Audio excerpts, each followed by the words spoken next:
Hello everyone, welcome to my channel Quick Learning, and today we are going to study of class 8 or subject which is science and NCERT की book है। ये NCERT की book की first chapter है जिसके हम लोग काफ़ी अच्छे तरीके से आज डिटेल्स में पढ़ने वाले हैं। मज़ेदार तरीके से हम पढ़ेंगे, हमें बोर एकदम बिल्कुल भी नहीं होना है क्योंकि हमारा न्यू चैप्टर है, न्यू बुक मिला है, न्यू चैप्टर मिला है। काफ़ी अच्छे से इंटरेस्टिंग और बनाना है हमें ये चैप्टर और इंटरेस्ट हो के हमें पढ़ना है। तो चलिए शुरुआत करते हैं आज की इस वीडियो लेक्चर को। तो चैप्टर का नाम है फसल उत्पादन एवं प्रबंध, यानी फसल जो है, क्रॉप्स जो है, उसका उत्पादन कैसे होता है और उसका प्रबंध किस तरीके से हुआ है, ये सारी चीज़ हम लोग जानेंगे। चैप्टर की शुरुआत में ही एक जो है स्टोरी दिया हुआ है शॉर्ट सा, आइए पढ़ लेते हैं।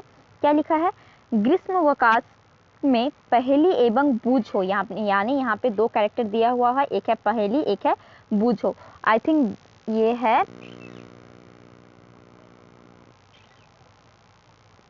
मतलब दो कैरेक्टर दिया हुआ, एक पहेली एक बूझो का कैरेक्टर दिया हुआ है। ये दोनों आपस में बात कर रहे हैं। क्या बात कर रहे हैं चलिए हम लोग जानते हैं। तो पहेली और बूझो जो है वो क्या किया, अपने चाचा के घर गए। ठीक है, वे चाचा के घर गए और उनके जो चाचा है वो क्या है, वो एक किसान है। ठीक है, वे एक फार्मर है। तो एक दिन उन्होंने खेत में कुछ औजार देखे। जैसे कि क्या क्या औजार देखे, देखिए खुरपी, दराती, बेलचा, हल इत्यादि। ये सारी चीज़ें मेरे ख्याल से आप सभी ने ज़रूर देखा होगा। आप सभी ज़रूर गांव जाते होंगे, जो गांव में रहते हो वो ये सारी चीज़ डेफिनेटली देखे होंगे। ये सारे औजार होते हैं, खुरपी, दराती, बेलचा, हल इत्यादि। ये सारे खेती बाड़ी करने में हेल्प करती है। ठीक है, तो अब देखो क्या होता है चैप्टर के आगे। तो जो बूझो है वो क्या कहा कि मैं जानना चाहता हूँ कि हम इन औजारों का उपयोग जो है कहाँ करते हैं। ठीक है, चलिए अब देखते हैं। बूझो का यहाँ पे एक बहुत बड़ा क्वेश्चन है, ये काफ़ी टेंशन में आ चुका है। ठीक है, जैसे कि हम भी टेंशन में आ जाते हैं कई कई बार, तो यहाँ पे जो बूझो है वो टेंशन में आ गया है। वो क्वेश्चन कुछ इस तरीके से सैड सा मुँह बनाए हुए वो क्वेश्चन कर रहा है कि ये जो सारे औजार के बारे में जो हमने पढ़ा अभी, ये सारे औजार जो है किस काम में हमारे आते हैं। बूझो ने ये सवाल पूछा। तो आप पढ़ चुके हैं कि सभी सजीवों को भोजन की आवश्यकता होती है। ठीक है, इसके पिछले जो आप लोग जो क्लास में थे, प्रीवियस क्लास में जो थे, क्लास 7 में जो आप लोग थे, आप लोग वहाँ पे जरूर पढ़ा होगा कि सजीव जो है यानी हम, जो जिनमें जीवन है, जिनमें प्राण है, जो एक जगह से दूसरी जगह जा सकते हैं, जो सांस ले सकते हैं, वो भोजन जो है उसको भोजन कितनी ज़रूरी है, कितनी आवश्यकता होती है। तो जैसे कि पौधे अपना भोजन स्वयं बना सकते हैं। ठीक है, अब उनमें सजीव में क्या है, पौधे हैं। पौधे क्या होते हैं, अपना भोजन स्वयं बना लेते हैं। क्या आपको याद है कि हरे पौधे अपना भोजन किस प्रकार संचालित करते हैं? बोलिए, हरे पौधे किस तरह से अपने संचालित करते हैं? आप कमेंट बॉक्स में मुझे एकदम कमेंट करके शॉर्ट में, ज़्यादा बड़ा लंबा चौड़ा लिखने का जरूरत नहीं, शॉर्ट में आप इसका आंसर कर सकते हो। मनुष्य सहित सभी जंतु भोजन बनाने में असमर्थ है। तो जंतु के भोजन का स्रोत क्या है? जैसे पौधा जो है, यहाँ पे ये बोलना चाहता है कि पौधा जो है वो तो अपना भोजन जो स्वयं बना लेता है, लेकिन मनुष्य जो है वो तो अपना भोजन स्वयं तो बनाते नहीं है, असमर्थ है हम सब। तो हमारा जो भोजन है वो भोजन का हम लोग को क्या, हम लोग बनाते नहीं है, बट हमारे पास भोजन के स्रोत है। ठीक है, उन स्रोत के मदद से ही हम अपना भोजन कर सकते हैं। तो वो सारी चीज़ क्या है, आप कमेंट बॉक्स में कमेंट करके आंसर लिख सकते हो। अब देखिए, परंतु हम भोजन ग्रहण ही क्यों करते हैं? फिर यहाँ पे क्वेश्चन आ जा रहा है। मतलब ये जो पहला जो चैप्टर है, पहली जो ये सारी चीज़ें, इसमें बहुत सारे क्वेश्चन आ जा रहे हैं। क्वेश्चन बहुत टफ नहीं है, काफ़ी हल्का फुल्का क्वेश्चन दिया हुआ है। अभी धीरे धीरे चैप्टर और इंटरेस्टिंग होते जाएगा। देखिए मेरे साथ बने रहिए क्विक लर्निंग के साथ। तो देखिए, परंतु जो भोजन है, भोजन ग्रहण जो हम लोग क्यों करते हैं, हम लोग खाना खाते ही क्यों हैं? आप जानते हैं कि सजीव भोजन से प्राप्त ऊर्जा का प्रयोग विभिन्न जैविक प्रक्रमों जैसे कि क्या, पाचन, श्वसन एवं उत्सर्जन को संपादन में करते हैं। हम लोग खाना खाते हैं, खाना खाने के साथ साथ ही तो ऐसा तो नहीं है खाना कहीं चल जाता है। जो हम लोग भोजन जो करते हैं उस खाने के बाद हमारे जो बॉडी में है बहुत सारी एक्टिविटी होती है, जैसे कि पाचन होता है, उसका श्वसन होता है, देन उत्सर्जन होता है, फिर हम लोग उसको संपादन करते हैं। तो वैसे ही अब देखिए हम अपना भोजन पौधा अथवा या दोनों से ही प्राप्त कर सकते हैं। ऑफ कोर्स हम लोग अपना भोजन जो है पौधा से भी प्राप्त कर सकते हैं। फॉर एग्जाम्पल क्या है बोलिए? ऑफ कोर्स फ्रूट्स है, वेजिटेबल्स है, और जंतु से, जंतु का ऑप्शन क्या होगा? ऑफ कोर्स एग है, एग जो कि जंतु से मिलेगा, ठीक है। और क्या है? मटन, चिकन, ये सारी क्या चीज़ें हम लोग को जंतु से प्राप्त होते हैं ये सारे भोजन। तो हमें इसमें हम लोग को क्या पता चल गया, एक नोट कर लीजिए जल्दी से अपने कॉपी में। हमें दो चीज़ पता चल जा रही है कि हमें जो है अपना भोजन पौधे अथवा जंतु, ये दोनों चीज़ से प्राप्त होती है, और ये दोनों चीज़ क्या है? हमारे भोजन के स्रोत है। ओके, यहाँ तक आपको पता चल गया। अब देखिए बूझो यहाँ पे भी आ गया फिर से, ये काफ़ी क्वेश्चन वाला फेस है। बूझो फिर से आके क्या बोल रहा है? क्योंकि हम सभी को भोजन की आवश्यकता होती है, अतः हम अपने देश में इतने अधिक लोगों को भोजन किस प्रकार उपलब्ध करा सकते? देखिए बहुत बड़ा सवाल है, बूझो ने आप सभी से पूछ लिया है। अब इसका आंसर आप सभी को ही देना पड़ेगा। इसका आंसर क्या होगा? देखिए जो इंडिया जो है, इंडिया तो इतना बड़ा देश है, सबको तो खाना खाना है ना। तो 100 करोड़ लगभग इंडिया में अभी जो पॉपुलेशन जो है लगभग उतने हैं। तो उतना में जो इतने सारे भोजन आएंगे कहाँ से, कैसे उपलब्ध हो सकता है? तो आप बता सकते हो कैसे उपलब्ध? फॉर एग्जांपल मैं बता सकती हूँ। फॉर एग्जांपल आपको मैं एक दे देती हूँ, जैसे कि खेती बाड़ी।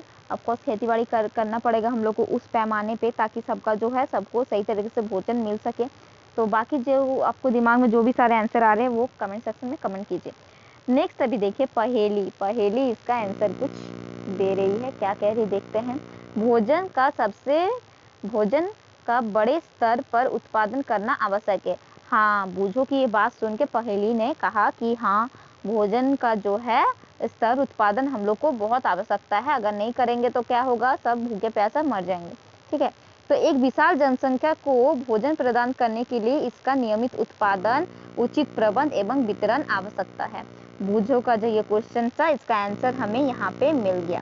ठीक है, कि एक विशाल जनसंख्या जो है, मतलब इंडिया में चाहे कोई भी वर्ल्ड में इतने सारे जो पीपल्स हैं, लोग हैं, जनसंख्या है, पॉपुलेशन है, उनको भोजन प्रदान करने के लिए हम लोग को क्या, एक नियमित उत्पादन, मतलब यही नहीं कि आप एक महीना खेती बाड़ी किए, दूसरा महीना थक गए, अरे भाई मेरे से और नहीं होगा खेती बाड़ी, हमसे ना हुई, थक गए तो ऐसे नहीं होगा। नियमित उत्पादन आपको करना पड़ेगा, उचित प्रबंध भी करना जरूरी है, और वितरण जो है मतलब उसका डिस्ट्रीब्यूशन जो है सही तरीके से करना बहुत जरूरी है, ताकि कोई भी इंसान जो है भूखा ना मरे।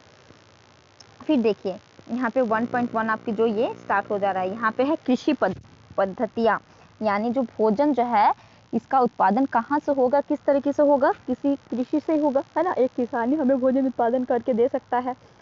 तो कृषि पद्धतियाँ कैसे हैं, देखिए पढ़ते हैं। पद्धतियाँ जो है इसमें एक छोटा सा चार्ट दिया हुआ है, पहले इसको हम पढ़ लेते हैं। ये सारे चार्ट जो है ना पढ़ना बहुत ज़रूरी होता है, क्योंकि इसमें हमें बहुत कुछ जानने को हेल्प मिलता है। तो आइए पढ़ लेते हैं। तो लगभग क्या है 10,000 ईस्ट पूर्व तक मनुष्य घुमंतु थे। ठीक है, 10,000 ईस्ट पूर्व पहले मनुष्य घुमंतु यानी जाजावर थे, एक जगह से दूसरी जगह में वे घूमते रहते थे, उनका कोई घर द्वार कुछ नहीं था। वे एक स्थान से दूसरे स्थान तक भोजन एवं आवास की खोज में समूह में विचरण करते रहते थे। ठीक है, वे कच्चे फल और क्या सब्जियां जो है वो सब खाते थे, और उन्हें भोजन के लिए क्या जंतुओं का शिकार करना, धीरे धीरे क्या हुआ, कच्चे फल और सब्जी खाने लगे। फिर धीरे धीरे उनका थोड़ा सा विकास हुआ, तो क्या किए वे जो जंतुओं का शिकार करने प्रारंभ कर दिए। कालांतर में खेती कर चावल, गेहूं एवं अन्य खाद्य फसलों को उत्पादित कर सके।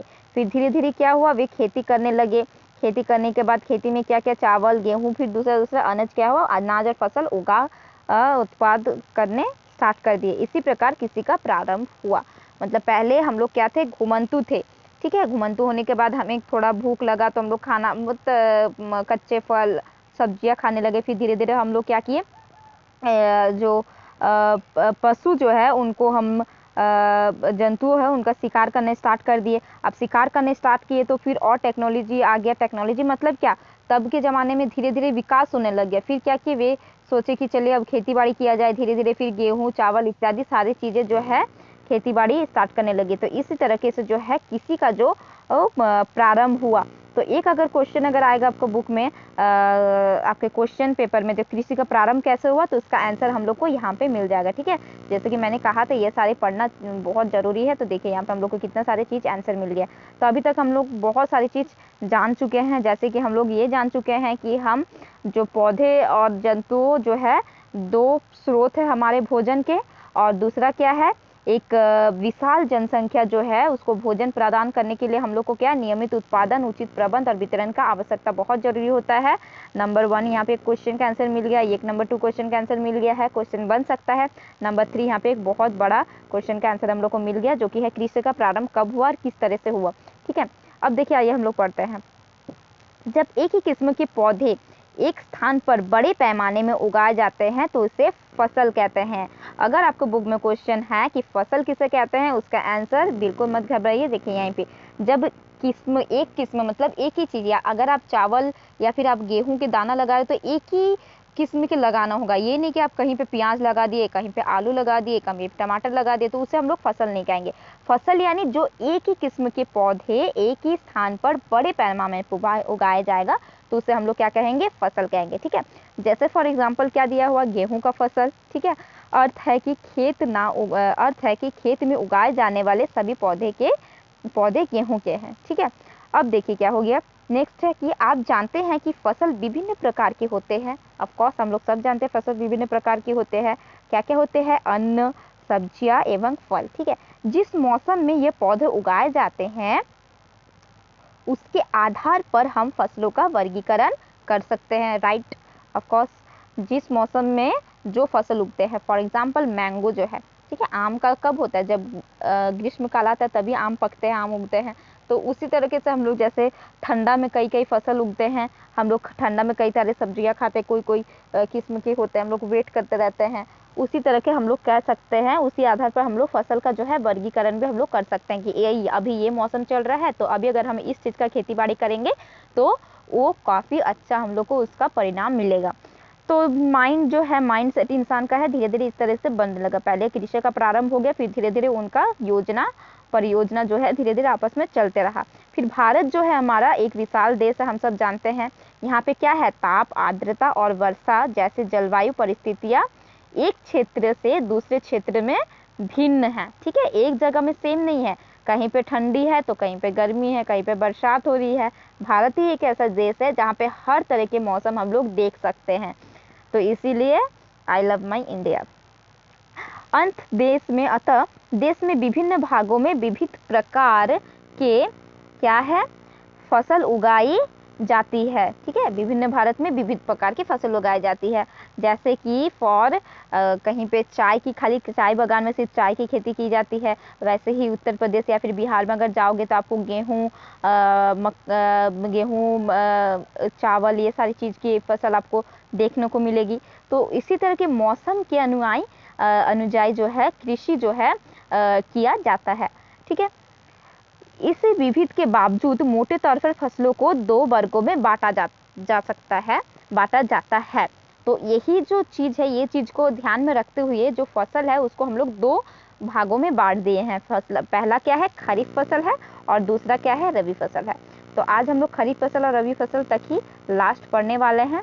तो इतने देर तक बने हैं तो ये भी हम लोग अच्छे से जान लेते हैं, क्योंकि खरीफ फसल और रबी फसल जो है काफ़ी इंपॉर्टेंट टॉपिक है, और इसमें आई एम डैम श्योर कि आपका क्वेश्चन जो है आएगा ही आएगा, प्रश्न आएगा ही आएगा हर एक एग्जाम में, आप चाहे वो क्लास टेस्ट दे रहे हो या फिर फाइनल टर्म दे रहे हो। ठीक है, पहले फर्स्ट एग्जाम से लेके फर्स्ट टर्म, सेकेंड टर्म से लेके थर्ड टर्म तक ये क्वेश्चन तो आपका आना एकदम बनता है। तो खरीफ फसल और रबी फसल चलिए हम लोग जान लेते हैं। खरीफ फसल क्या है, वह फसल जिन्हें वर्षा ऋतु में बोया जाता है उसको क्या कहते हैं, खरीफ फसल। ठीक है, जो कि बारिश के टाइम में जो फसल हम लोग बोते हैं दैट इज नोन एज खरीफ फसल। भारत में वर्षा ऋतु सामान्यतः कब होता है, जून से सितंबर तक होता है, आप सब जानते हैं। और खरीफ फसल में हम लोग क्या क्या बोते हैं, उसका एग्जाम्पल अगर आएगा तो आप लिखोगे धान, मक्का, सोयाबीन, मूंगफली, कपास इत्यादि जो है ये सारे क्या है खरीफ फसल के नाम से हम जानते हैं। नेक्स्ट क्या है रबी फसल। अब रबी फसल जो है कब उगाई जाती है, शीत ऋतु में उगाई जाने वाली फसल जो है उन्हें हम रबी फसल कहते हैं। रबी फसल का उदाहरण क्या है, गेहूं, चना, मटर, सरसों तथा अलसी रबी फसल के उदाहरण हैं। ये सारी जो है ये सारी चीज रबी फसल के उदाहरण है। तो इसके अलावा कई स्थानों पर दालें और सब्जियां ग्रीष्मकाल में उगाई जाती है। तो आज के लिए वीडियो तक बस यहीं तक हम लोग पढ़ लिए हैं। नेक्स्ट वीडियो हम सब पढ़ेंगे आधारिक फसल पद्धतियाँ। फसल पद्धतियाँ किस तरीके से धीरे धीरे मतलब फसल की जो पद्धति है किस तरह से कि हम लोग करना स्टार्ट किए हैं, किस तरीके से हम लोग मिट्टी तैयार की, ये सारी चीज़ें हम लोग नेक्स्ट वीडियो में बने रहेंगे। अगर आपको मेरी वीडियो काफ़ी अच्छी लगी हो या ना लगी हो, प्लीज़ फिर भी लाइक एंड सब्सक्राइब और शेयर करना ना भूलें। और आप सभी के लिए ऑल द बेस्ट। बहुत अच्छे तरीके से पढ़िए, ध्यान दे के पढ़िए, इंजॉय करके पढ़िए, ऐसे बोर होके नहीं पढ़ा जाता है यार। ओके, चलिए, take care, thank you for watching my video and best of luck for your future. Hope you guys you love my video. Thank you so much.